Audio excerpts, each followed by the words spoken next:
So yan, may tanong tayo ngayon. Magtatanong tayo kung ano ang mga English. Kunyari, good afternoon, good morning. Sakto dito sa Ilya.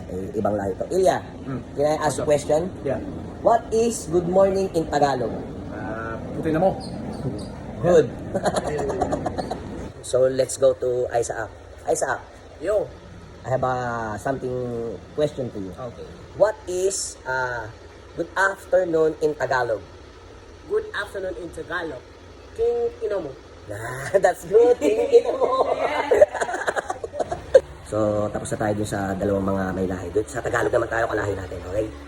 Papa G, ano sa Tagalog ng good morning? Magandang umaga.